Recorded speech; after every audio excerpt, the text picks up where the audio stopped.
যে আমরা এই জুলাইটাকে হাইজ্যাক করার চেষ্টা করছি সবাই। মানে আমরা জুলাইটাকে যদি সার্বজনীন রাখতে পারতাম তাহলে কিন্তু আমাদের অ্যাচিভমেন্ট আমরা আরো অনেক কিছু অ্যাচিভ করা যেত। কিন্তু আমরা হাইজ্যাক মানে এইটা একটু দুঃখজনক আর কি। এখন কেউ বলছে আমরাই হচ্ছে নায়ক, আরেকজন বলছে আমরা নায়ক। তো এখন আমি মনে করি কেউই আমরা নায়ক না, যারা আত্মহুতি দিয়েছে তারাই নায়ক। না, আপনার সাথে আমি সম্পূর্ণ। যারা আত্মহত্যা দিয়ে তারা তো নায়ক, কিন্তু যারা বেঁচে আছে মানে যারা দুনিয়া থেকে চলে গেছে, আহত অবস্থায় আছে তারাই নায়ক। না, তারা নায়ক না। যারা দুনিয়া থেকে চলে গেছে তারা শহীদ, যারা বেঁচে আছে তারা গাজী। আর এর বাইরে এরা তো অবশ্যই নায়ক। এর বাইরে যদি আপনি নায়ক বলেন তাহলে হচ্ছে বাংলাদেশের জনগণ এজ এ হোল। আচ্ছা, এক্স্যাক্টলি। এই যে আপনি বললেন, আপনি যদি 2018 সালের এই যে কোটা বিরোধী আন্দোলন, এই যে ছাত্ররা যে রাস্তায় নামছিল, সেই আন্দোলন কিন্তু এই 2022-এর বৈষম্য বিরোধী ছাত্র আন্দোলনের থেকেও ব্যাপক ছিল। আমি নিজে মাঠে ছিলাম, আমি রাস্তায় দেখছি স্কুল কলেজ বিশ্ববিদ্যালয়ের লক্ষ লক্ষ ছেলে রাস্তায় নামছে।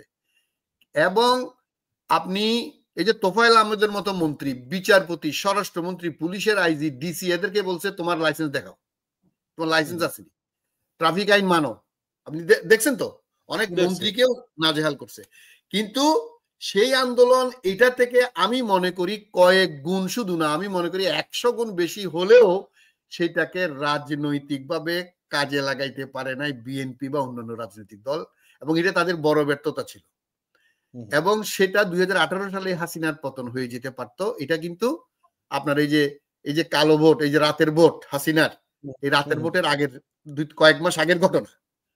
তাহলে 2024-এ এসে যে এটা বাস্তবায়ন হলো, এই যে আপনি নায়ক যারা বলতেছেন, আমি যারা অংশগ্রহণ করছে, আহত নিহত হয়েছে, তারা তো আমাদের সারা জীবনের আমাদের মনে কোটায় থাকবে, আমাদের সূর্য সন্তান, সূর্য সন্তান আমাদের। আর যারা এই আন্দোলন করছে, নেতৃত্ব দিচ্ছে সকল স্তরে, আমি কোন রাজনৈতিক দল বা ব্যক্তির নাম উল্লেখ না করে বলবো, এইটার রাজনৈতিক এই যে রাজনীতিকীকরণ যে বৈষম্য বিরোধী ছাত্র আন্দোলন করে যে রাজনৈতিকীকরণ করতে পারছে, এটার জন্য অতি অবশ্যই বিএনপিকে প্রথমত এবং প্রধানত আপনাকে সম্মান দিতে হবে, সাথে জামাতে ইসলামী, সাথে অন্যান্য রাজনৈতিক দল, ইসলামিক, বামপন্থী, ডানপন্থী, সকলকে এখানে আপনার সম্মান করতে হবে এবং তাদেরকে যোগ্যতা অনুসারে সবাই এখানে সম্পৃক্ত ছিল। তবে এই যে রাজনীতিকীকরণ 18-তে করতে পারে না, 24-এ করতে পারছে, এটা হচ্ছে রাজনীতিবিদদের একটা যোগ্যতা বলে আমি মনে করি। এবং যারা বিশেষ করে এখানে ডক্টর মোহাম্মদ ইউনূস সাহেবের আমি সমালোচনা করব, উনি রাজনীতি যেহেতু করেন নাই, উনি কতগুলো ভুল করছেন। তার মধ্যে একটা বড় ভুল হইলো উনি একজনকে আর্কিটেক্ট বানাইছে, রূপকার বানাইছে। এই যে উনার অ্যাপয়েন্টিং অথরিটি কয়েকজন ছাত্রকে বলছে, আমি মনে করি উনি এখানে অন্যায় করছেন। উনি যদি শুধু ছাত্রদেরকেও বলতেন, ছাত্রদের মধ্যে শুধু ঢাকা বিশ্ববিদ্যালয়ের কতিপয় তরুণকে উনি যেগুলো ওনার ক্যাবিনেটে রাখছে বা এনসিপি করছে, এই যে আপনার স্কুল কলেজ মাদ্রাসা প্রাইভেট বিশ্ববিদ্যালয়, আপনি চিন্তা করতে পারেন, আপনার মনে আছে 18 জুলাই যদি প্রাইভেট বিশ্ববিদ্যালয়ের কয়েক লাখ ছাত্র না নামতো, তাহলে বাংলাদেশের জুলাই অভ্যুত্থানের ইতিহাস অন্যরকম হইতে পারত। অথচ তারা সম্পূর্ণ নেগলেক্টেড। এবং এই যে আমি তো মনে করি আমি জানি না কে কি ভাববে, কে কি বলবে আমি জানি না, আমি তো মনে করি এই পুরো আন্দোলনের আমি যদি ক্রেডিট দিতে যাই, আমি যদি কৃতজ্ঞতা জানাতে যাই, আমি মনে করি এই প্রাইভেট বিশ্ববিদ্যালয়ের ছাত্র এবং ছাত্রীরাই মূলত এই পুরো আন্দোলনকে সফলতার দিকে নিয়ে গেছে। কিন্তু এখানে কিন্তু বৈষম্য হয়েছে। আমরা কি হয়েছি, আমরা দেখছি ঢাকা বিশ্ববিদ্যালয়ের কয়েকজন নেতাকে সবকিছু হাইজ্যাক করছে, সবকিছু হাইজ্যাক করেছে, অথবা হাইজ্যাক করতে দেয়া হয়েছে তাদেরকে, হাইজ্যাক করতে দেওয়া হয়েছে। আচ্ছা, আপনি যে কথাটা বললেন, কয়দিন আগে এই যে ফেসিবাদের আরেক দোসর যে রাতের অন্ধকারে চট্টগ্রাম থেকে পালাইছিল, যাকে আমরা নাবালক শিক্ষামন্ত্রী বলতাম, এই যে নফেল, সে একটা নফেল। সাক্ষাৎকার দিয়েছে কোন একটা লোকের সাথে। সে বলতেছে এই যে প্রাইভেট বিশ্ববিদ্যালয়ের কথাটা, সে বলতেছে যে আপনার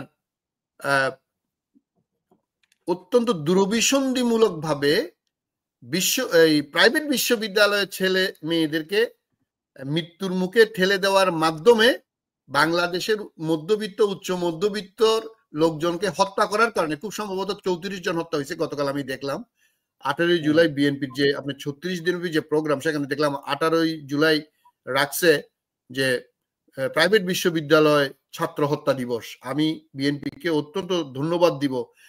এই যে ছাত্র আন্দোলন দানা বেঁধে উঠার পরে যখন ঢাকা বিশ্ববিদ্যালয়ে হল বন্ধ, বিশ্ববিদ্যালয় পাবলিক বিশ্ববিদ্যালয় ঢাকা, চট্টগ্রাম, জাহাঙ্গীরনগর, রাজশাহী, খুলনা এবং বেগম রোকেয়া যেটা আবু সাইদের ইউনিভার্সিটি সব বন্ধ করে দিয়ে যখন অলমোস্ট আপনার পুরা আন্দোলনকে বন্ধ করে দিল, 16 এবং 17 তারিখ শেষ করে দিল, আমরা এখান থেকে আমরা আপনারা মিলে আমরা প্রবাসী যারা আমরা খুব চেষ্টা করতেছিলাম কিভাবে কি করা যায়। এই তখন আপনি জানেন প্রাইভেট বিশ্ববিদ্যালয়ের ছেলে মেয়েদের সাথে আমরা আপনারাও যোগাযোগ করার চেষ্টা করতেছিলাম, কারণ পাবলিক বিশ্ববিদ্যালয় বন্ধ করে দিছে। এই যে 18 জুলাই তারা যে তাজা রক্ত ঢেলে দিল, এই যে আপনার BRAC university, north south university, daffodil university, independent university সহ উত্তরার বা ধানমন্ডির বা ওই আপনার এই যে এই বসুন্ধরা এলাকার এবং সারা ঢাকা শহরে এই যে স্কুল কলেজের ছাত্রছাত্রীরা, এই যে আহার ছেলেটা, রাইট, এক্স্যাক্টলি ট্রু, এই যে মায়েরা, এই যে মারা মা বোনেরা যে বাবারা যে নামলেন, এই যে এই 18 তারিখের পর থেকে যে শুরু করলো, এটা তো আপনার মানে দেখেন, আপনি যদি এখন নাম বলেন একজন প্রাইভেট বিশ্ববিদ্যালয়ের কোন ছাত্রের নাম কিন্তু এখানে ওরা জানি না। এবং এটা কিন্তু খুবই হতাশাজনক। একটা প্রাইভেট বিশ্ববিদ্যালয়ের ছাত্র ছাত্রীকে আমরা এখন পর্যন্ত সামনে দেখলাম না, এবং তাদের কারো নাম আমরা জানি না, কিন্তু সবচেয়ে বেশি অবদান এই প্রাইভেট বিশ্ববিদ্যালয়ের। না না, আপনি দেখেন ঢাকা বিশ্ববিদ্যালয়ের একজন ছাত্র নিহত হয় নাই, প্রাইভেট বিশ্ববিদ্যালয়ে 34 কি 36 জন ছাত্র নিহত হয়েছে। আচ্ছা, এই যে আমাদের এই ছেলে মেয়েগুলা যে হত্যাকাণ্ডের শিকার হলো, এই যে ছোট ছোট বাচ্চা ছেলে মেয়েগুলা যে নিহত হলো, এই যে হেলিকপ্টার থেকে গুলি করলো, এলো পাথারি, এই রিক্সা চালক বলেন, ভ্যান চালক বলেন, সাধারণ মানুষ বলেন, এই যে যারা মারা গেল, আপনি দেখেন তাদের প্রতিনিধিত্ব করি। আমি ডক্টর মোহাম্মদ ইউনূসের এখানে তীব্র সমালোচনা করব।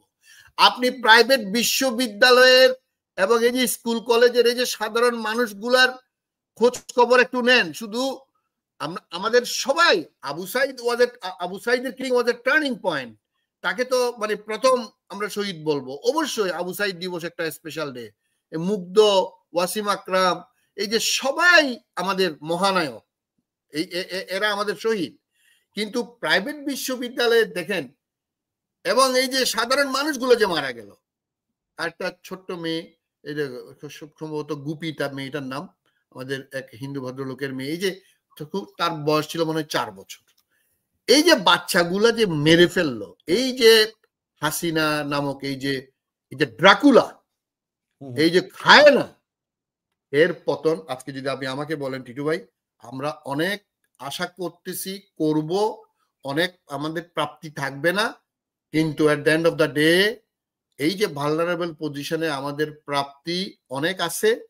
আমরা মনে করি আমরা ভিজিলেন্স থাকবো, এবং আমরা এই ভিজিলেন্সের মাধ্যমে, আমরা সতর্কতার মাধ্যমে আমরা যে পথ, এই যে আপনার এই যে প্রলয়ঙ্করী পথ যে আমরা পাড়ি দিচ্ছি, এই পথ ইনশাল্লাহ আমরা ধীরে ধীরে লোককে পৌঁছাবো। সেটা একদিন, 1 বছর বা 2 বছরে হবে না। কিন্তু সেটা ঠিক আছে, কিন্তু আপনি যে কথাটা বললেন যে এই যে প্রাইভেট বিশ্ববিদ্যালয়ের